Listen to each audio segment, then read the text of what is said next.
My goal today is to explain the political rise and the election of Donald Trump in 2016. First, however, full disclosure, an acknowledgement of sorts with regard to my credentials. Truth be told, I never thought he would run. I never thought that he would actually run for president. I doubted that he would ever fill out any of the required financial disclosures. He never did reveal his tax returns, but he did fulfill his FEC requirement. I thought that those appalling comments that he made about John McCain as a POW would sink him like a stone.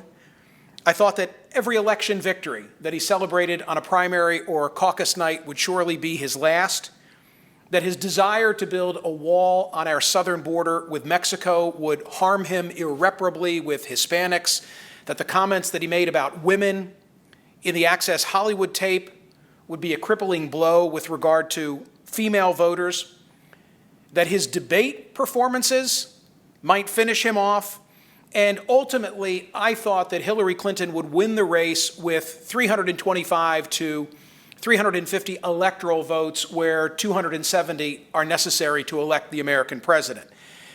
And yet, still, despite my poor record of prognostication, I was what passed for a pundit in 2016.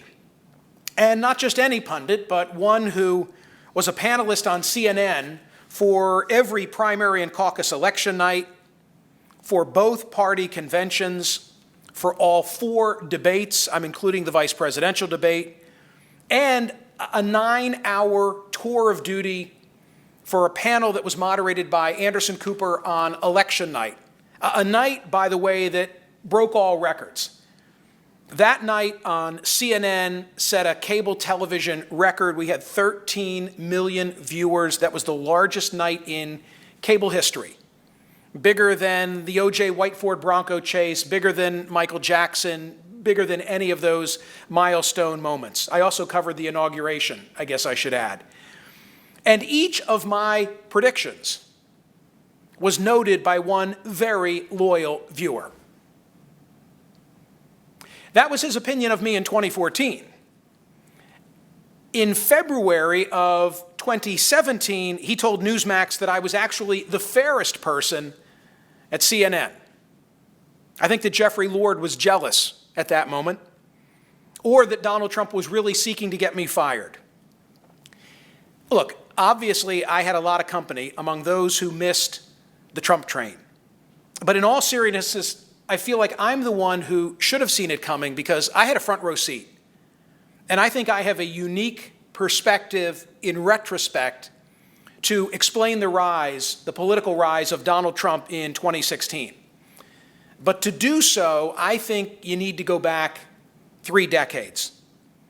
I graduated in 1987 from the University of Pennsylvania Law School, and I like to evaluate the rise of Trump against the backdrop of what was going on in my life, and then see how the 2 paths collided.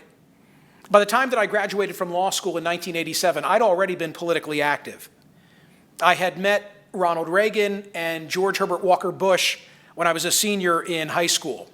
I can remember being enthused and saying to my parents that I was torn as to which I would cast a ballot for. We were a Republican household, and it was clearly going to be one or the other. Having met both during my senior year in high school left me enthused for the Republican ticket that year. I went off to school at Lehigh University, and very quickly upon arrival on campus, I established a club that I called Lehigh University Youth for Reagan Bush. It was very difficult to attract student interest, well, frankly, in any political subject, but in Republican politics in particular. So I hatched an idea. The idea was that I was going to lure the multitudes of Reagan-Bush supporters out of their dorm rooms by throwing a kegger. The problem is that the Wednesday that is referenced in that flyer, that was actually what I posted around campus close in time to the event, that Wednesday was October 15, 1980, or Game 2 of the World Series. The Phillies were in the World Series against the Kansas City Royals. The Royals would go on to win in 10 innings that night by a score of 4-3. And largely, I'm sure, due to disinterest in the Republican ticket on a college campus, and equally perhaps of significance, the fact that I had a conflict with the World Series game, and Lehigh tends to draw from the tri-state area of Pennsylvania, New Jersey, and Delaware. Whatever the reason was, nobody came to the kegger. And I don't mean that as a figure of speech, 5 people, 20 people, 40 people. No. I mean, nobody came to the party. And I was left with 3 half kegs of beer that I ultimately took back to my freshman dormitory so that all the guys, it was all male, who were watching the World Series could enjoy the beer while they were doing so. A couple of days after the keg party that was a bust, the telephone rang in my freshman dormitory. The phone was for me. I was then living in Taylor House. This is pre-internet. This is pre-cell phone. I'm living with 150 guys and 1 hall phone. And it would take an act of divine intervention for you to receive a competent telephone message. Somebody yelled down the hall. They said the phone was for me. I went and picked up the receiver. The person at the other end badly mispronounced my name. There was nothing unusual about that. But he then said that he was looking for Michael Smerconish, the president of Lehigh University Youth for Reagan Bush. So I, of course, am thinking of the kegger that was a disaster, and my first instinct is to think, I'm getting pranked.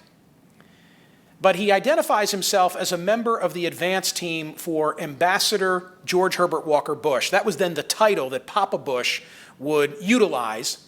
And he was calling to notify me that in the waning days of the 1980 campaign, Ambassador Bush was coming to the Bethlehem Steel plant to greet workers during a shift change. And if you can believe this, he was calling to find out if the members of my club would be willing to drive the motorcade cars for the future Vice President of the United States. What a pre-9/11 world it was then.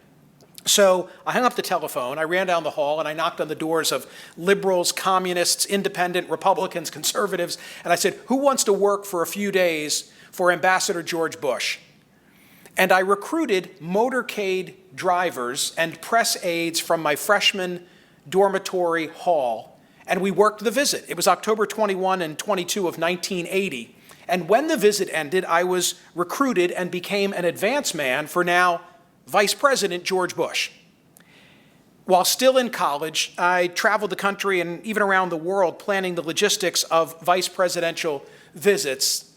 And now I really had the political bug. I became increasingly active in Republican politics in my home community, such that in my second year of law school at the University of Pennsylvania, I ran for the Pennsylvania State Legislature.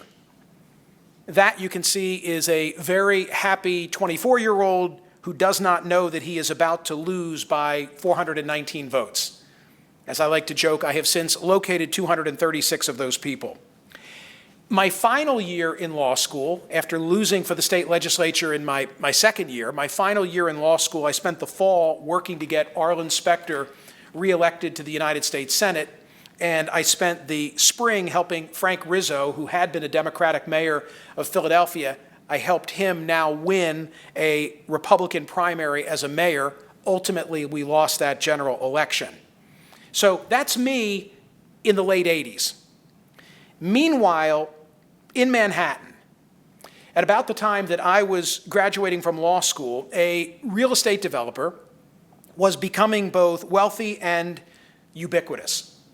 Donald Trump had taken control of the real estate family business in 1971, and he made some awfully big deals. When the Penn Central Railroad entered bankruptcy, it was Donald Trump who obtained an option on the West Side railroad yards and then convinced New York City to make this the site of the city's convention center. He was unsuccessful in getting them to name it for his family, but successful in initiating the convention center, today known as the Javits Center, which is on the West Side. He got an option on a Penn Central hotel located near Grand Central Railroad Station, and then signed a deal and made that property a Hyatt flagship in Midtown Manhattan. In 1979, he leased a site next to Tiffany's and made a deal for the air rights above Tiffany's. and built what we all know today to be the Trump Tower. And he deserves credit. He deserves tremendous credit buying railroads, conceiving a convention center, developing hotels, getting it all done, and doing it in New York City, no less. I mean, it was Sinatra who sang, "If you can make it there, you can make it anywhere," and he certainly did make it in New York City.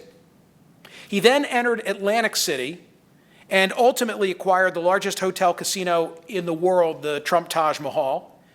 In 1985, he bought Mar-a-Lago, and then the year that I graduated from law school, 1987, he published what he regards as his second favorite book, The Art of the Deal. It's interesting to remember his station in life at the time. He was still married to Ivana, and they had 3 children, Don Jr., Ivanka, and Eric.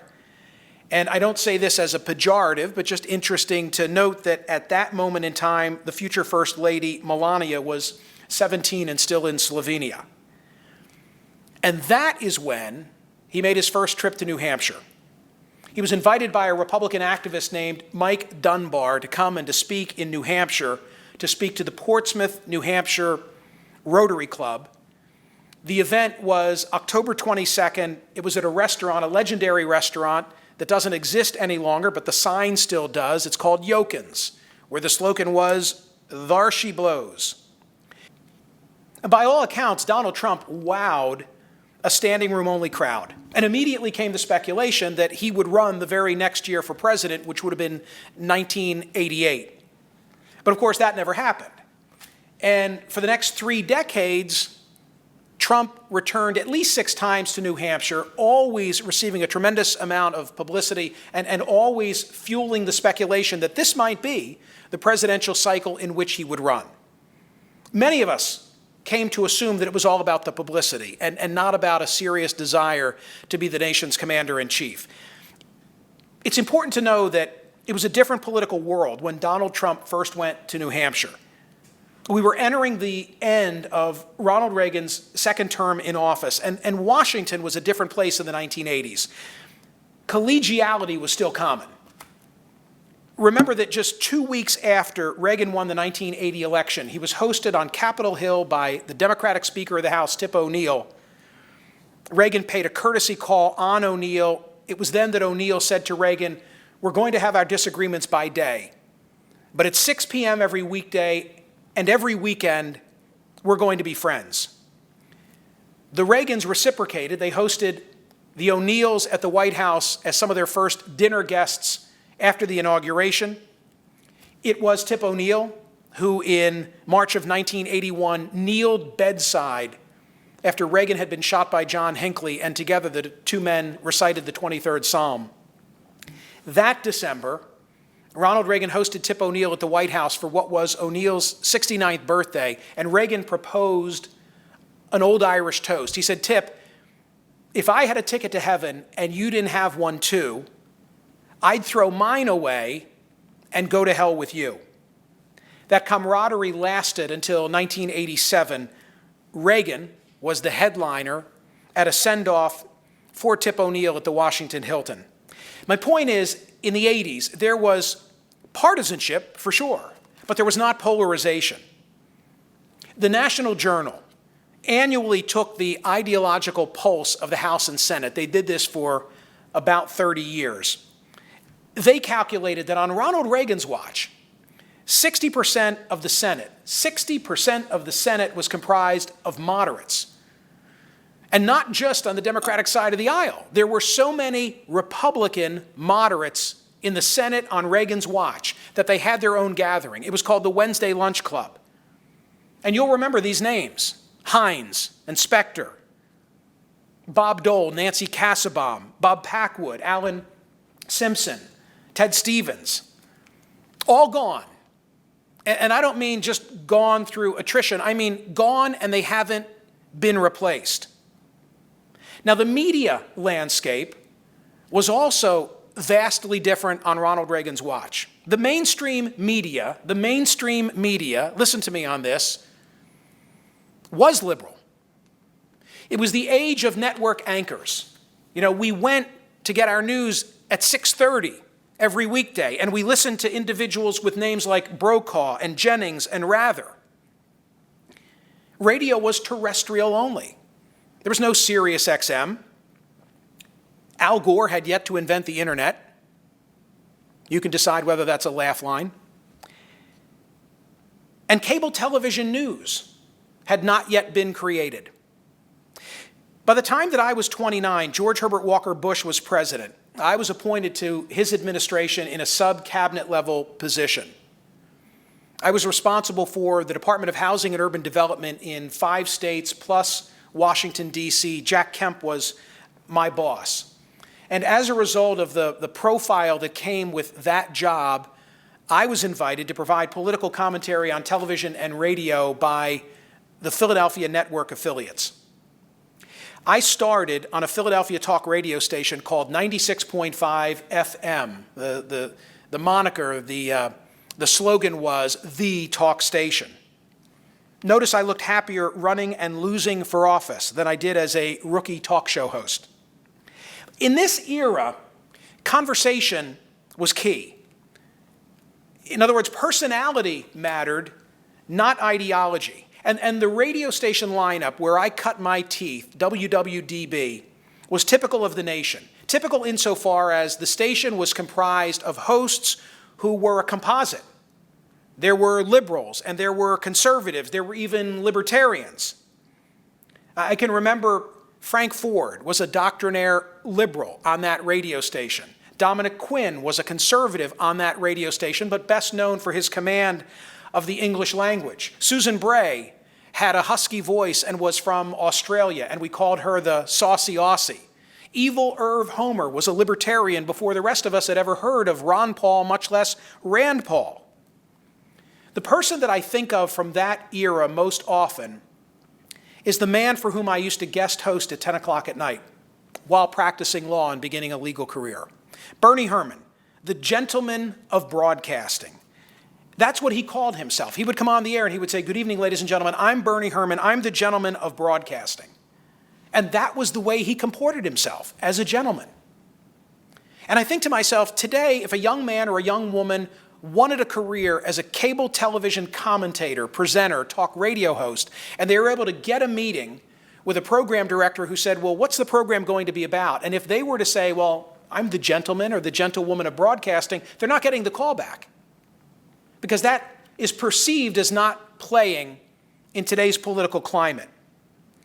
After that era, the era in which I was beginning as a talk radio host, after that era was over, the media landscape shifted. As a matter of fact, it was not long after my radio debut and Donald Trump's first visit to New Hampshire that there was a sea change.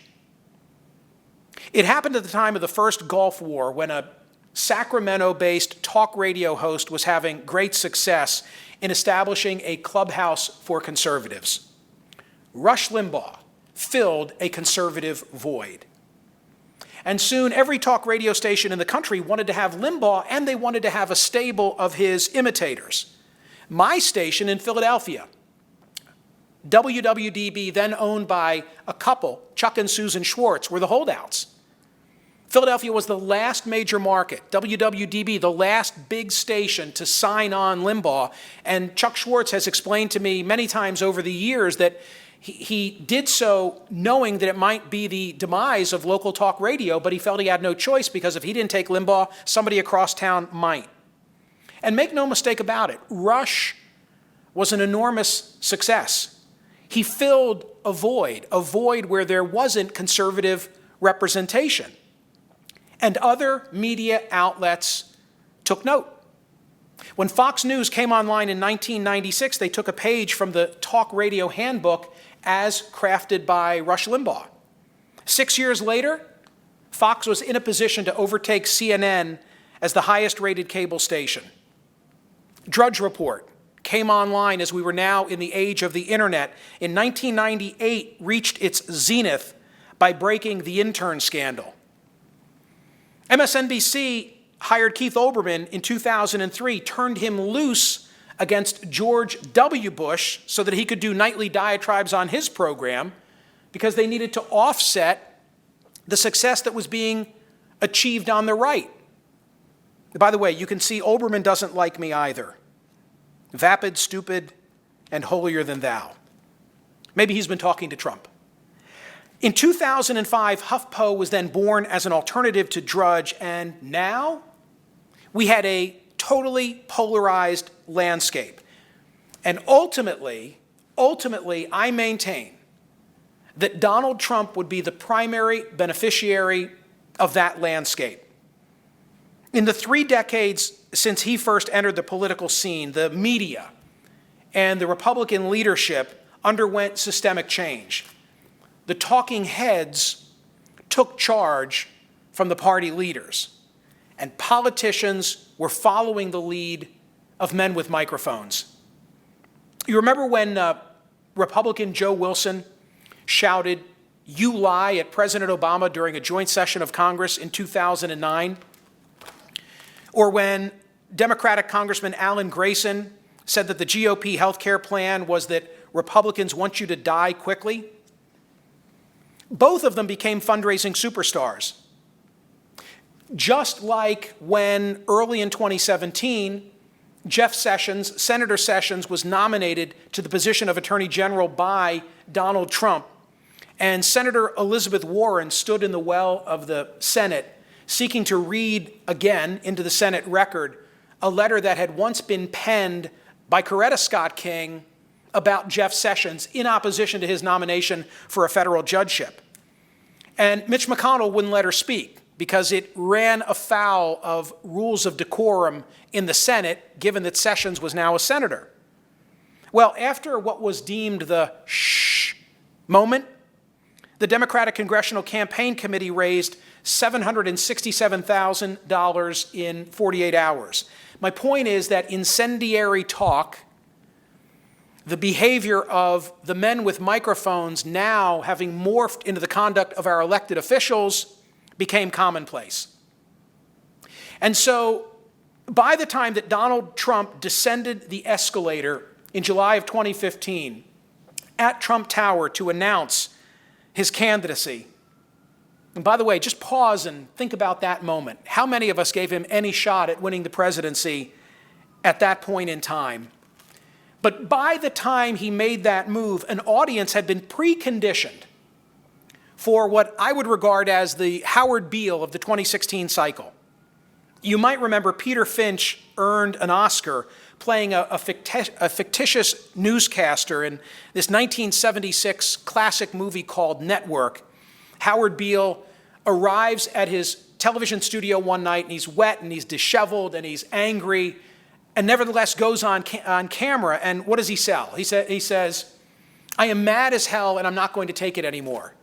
And he implores his viewers to go to the window and to shout exactly that, and the cityscape becomes a cacophony of angry voices. I often think about that movie as I try and make sense over the 2016 election. Donald Trump marshaled primary and caucus voters in the same way that TV anchor Howard Beale got his viewers to go to the window. If you watched our coverage on CNN, I can't speak for the other cable channels, but if you watched those of us who were panelists at a moment when we were not on TV and we had our faces often buried in our laptops, and perhaps you wondered, what are they reading? What are they analyzing? I can tell you what I was looking at on those many nights of working at CNN on election nights and debate nights and so forth, but on primary and caucus nights in particular. I was analyzing exit data provided by Edison Media Research that told you the thoughts of people who had just gone and cast ballots. And there was a definite trend line on the Republican side of the aisle. 42% of Iowa caucus voters said that they were angry at the federal government. And 30% of them supported Donald Trump. Now, if that doesn't sound impressive, that 30% supported Donald Trump, you need to remember that at the time of the Iowa caucus, there were more than a dozen candidates running for the presidency. And Trump had a full third of them, or thereabouts. And that number continued to grow. By the time that Florida Republicans voted, and 40% of Florida Republicans said angry was the word that best described their feeling about the federal government, Donald Trump won a full 59% of them.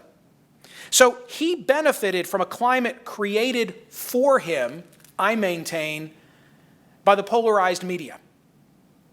And when, after his crowning at the Republican National Convention, he fired his second campaign manager, Paul Manafort, he'd long ago, well, not long ago, but in the context of a campaign, had already fired Corey Lewandowski. So he goes from Lewandowski to Manafort and now brings in Steve Bannon to be the chair of the campaign. The transformation of our political landscape was complete. I mean, Bannon was the former executive chair of Breitbart. Men with microphones were now formally in charge. And they had significant impact and hold on both the candidate and future president. I'll give you an example. You remember when on March 4 of 2017, President Trump woke up at Mar-a-Lago, and at 6:35 in the morning on a Saturday, he blamed President Obama for bugging him at Trump Tower. That's the tweet. Where did he get it? Where did he get that bit of unsubstantiated information? He got it from Mark Levin's radio program on the prior Thursday, which had been picked up the following day, Friday, by Breitbart, to then have him repeat it on Saturday, all without any substantiation. Look, Donald Trump won the general election after benefiting from a confluence of factors. He fostered and then seized upon distrust in the mainstream media. And he accentuated Hillary Clinton's many negatives. And both of those, the beating up on the media, the mainstream media, and eviscerating Hillary or attempting to do so on a day-to-day basis, both were made easier by years of talk radio greasing those skids. Of course, there were other contributing factors to Donald Trump's nomination and election victory. Money was a factor. Dark money in particular, that 501c4 loophole, and the lack of socialization that takes place in Washington today, where our elected officials spend so much time back at home raising money instead of raising a glass or breaking bread with one another in Washington. Social media is absolutely a factor in the climate of polarization in which we find ourselves. Gerrymandering and geography play a role, and so too does self-sorting. Let me say a word about gerrymandering. There are now so few congressional seats in play each cycle. Take a look at the yellow. What it shows are the number of congressional seats out of the 435 where the presidential race will be decided within 5 percentage points. If you go back to 1992 is Papa Bush running for re-election against Bill Clinton.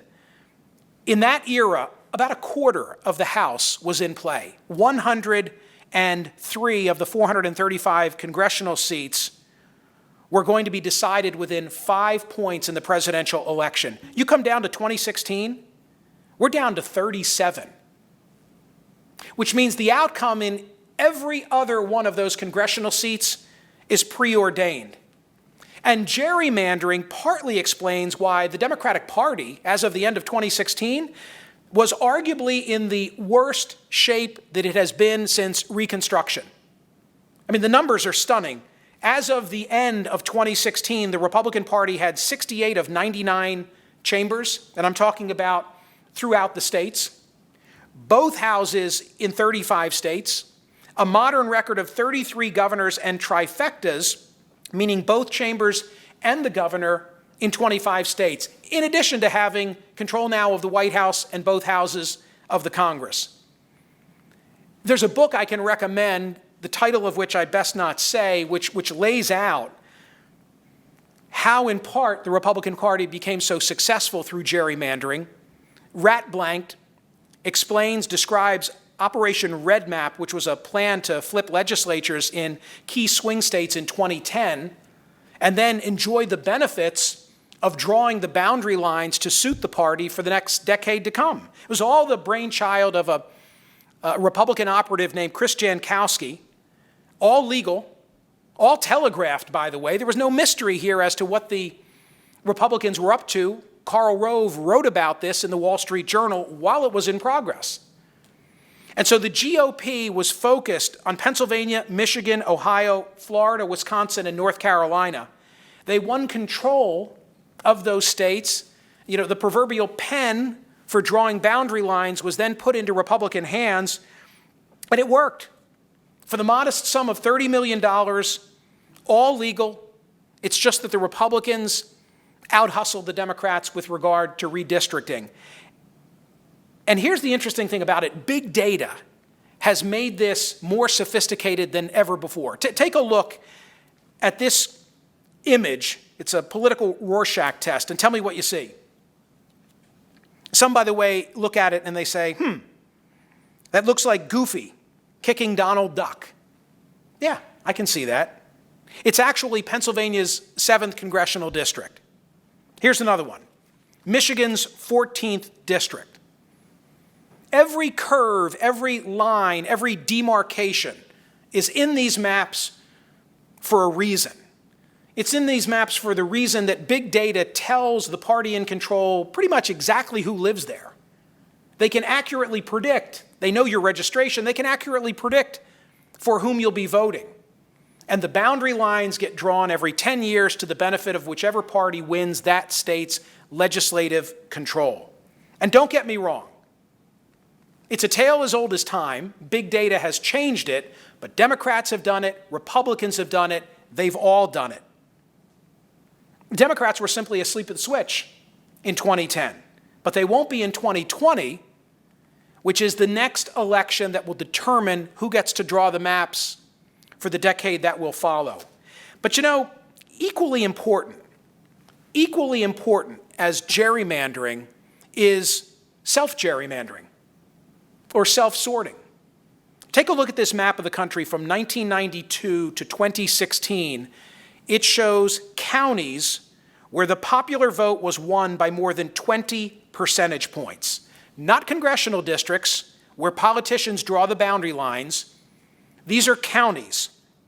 I want to do a comparison between 1992 in the upper right and 2016 in the lower right corner. 92 is Clinton, and it's Bush, and it's Ross Perot.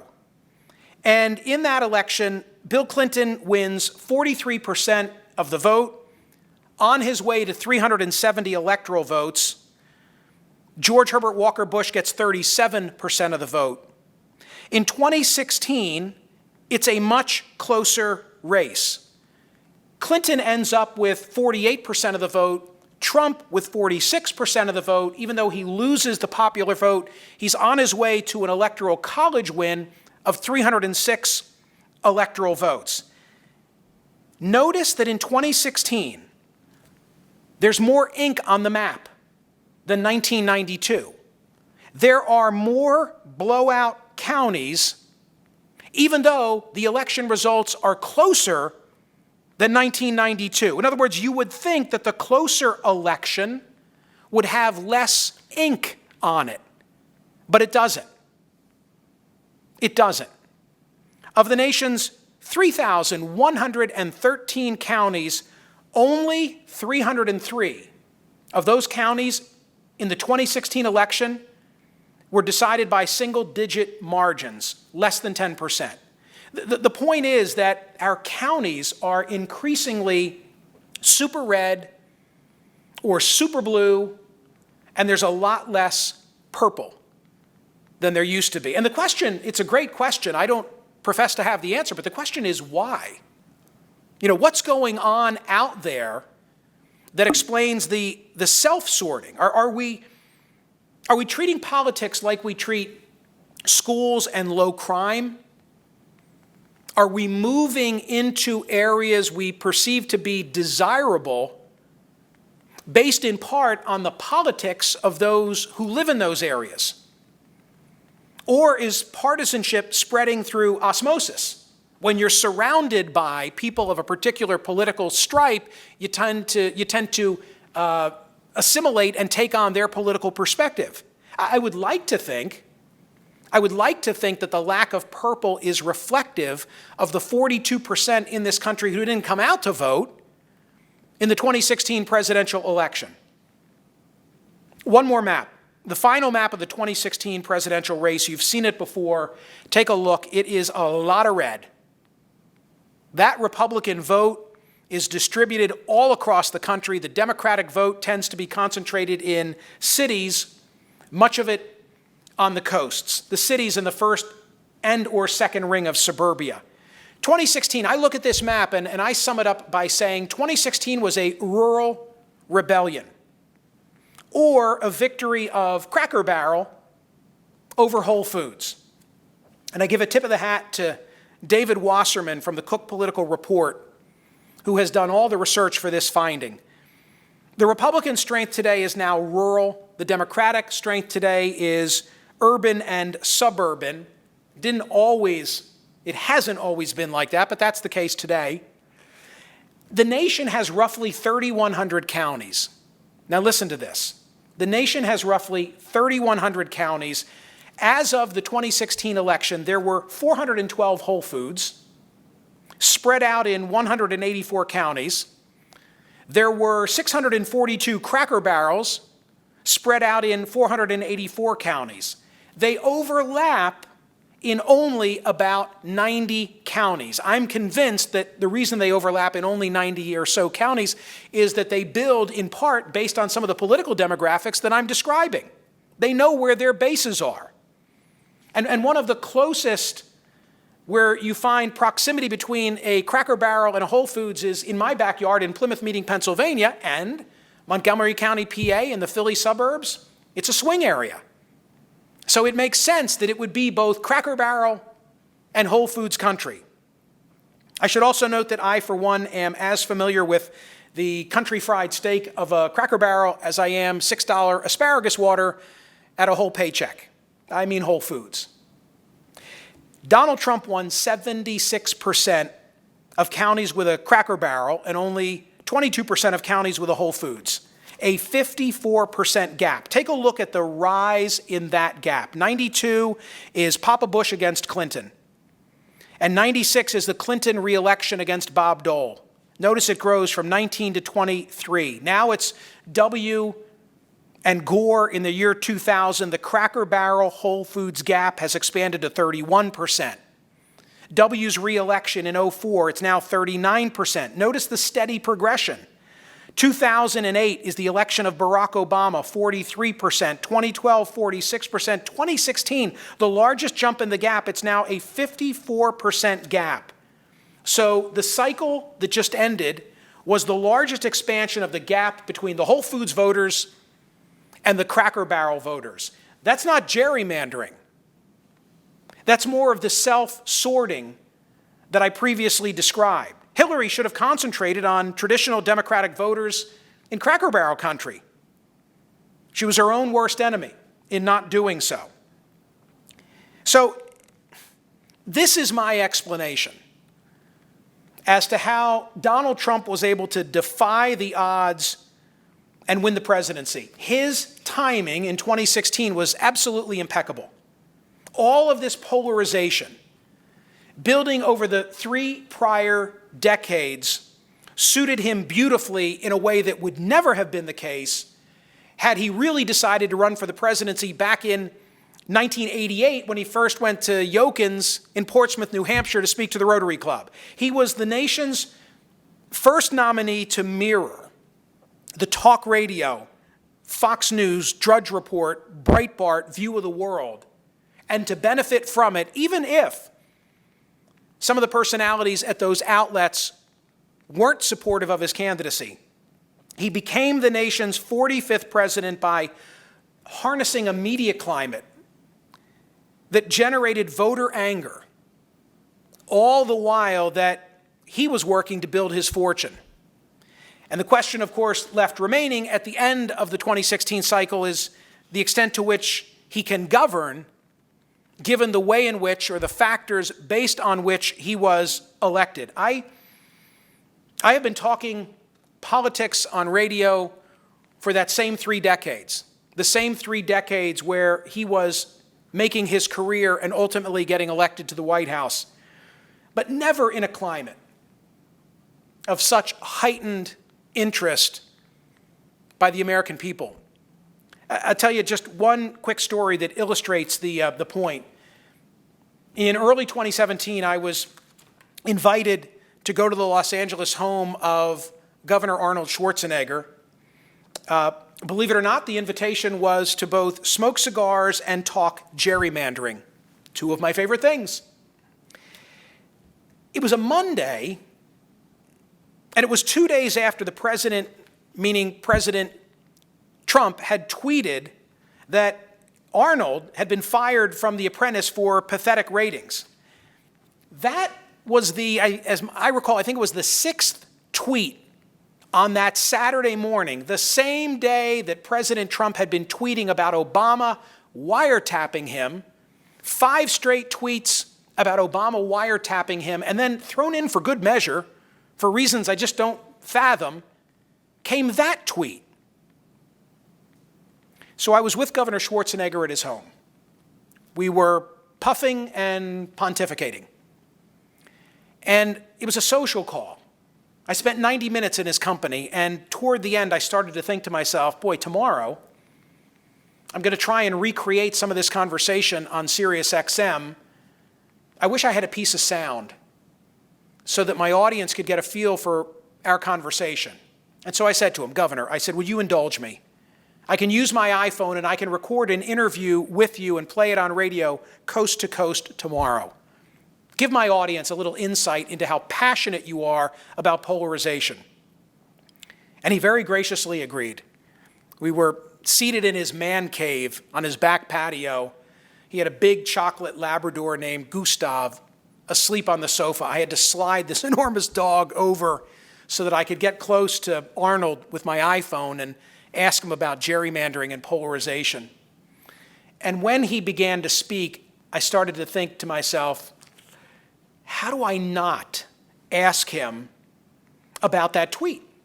How do I not ask him about the fact that he's just been dissed by the President of the United States over, of all things, The Apprentice?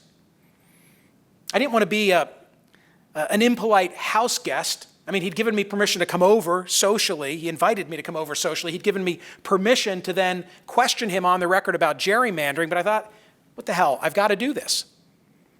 So at the very end of our recorded conversation, I said, Governor, I've just got to ask you, what explains the president's fascination with you? And without missing a bit, he looked at me and he said, it's because he loves me. And that's all that he said. The next day, the interview played in its entirety on my radio program. Not surprisingly, that last comment went absolutely viral. Absolutely viral. And when I saw the headlines and when I realized that it wasn't until the 4th or 5th paragraph that they mentioned the purpose of the conversation, which was gerrymandering, not to talk about The Apprentice ratings, I grew concerned that Governor Schwarzenegger would think that the moment had gotten away from us. By the time I landed in Philadelphia, I was thrilled to receive a letter from him sent in a Word document to my phone in which he said this. He commented on the fact that it had gotten a lot of pickup, and he said, if we can get people to pay attention to 7 minutes of gerrymandering to hear me say that the president might be in love with me, I'll take it, which I thought was a great comment. I will leave you with the words and the thoughts of 2 deep thinkers whose work I have long admired, Marx and Lenin. And not those 2. Yeah, that's better. Groucho said, politics is the art of looking for trouble, finding it everywhere, diagnosing it incorrectly, and applying all the wrong remedies. And John said, will the people in the cheaper seats clap your hands and the rest of you just rattle your jewelry? Thank you very much.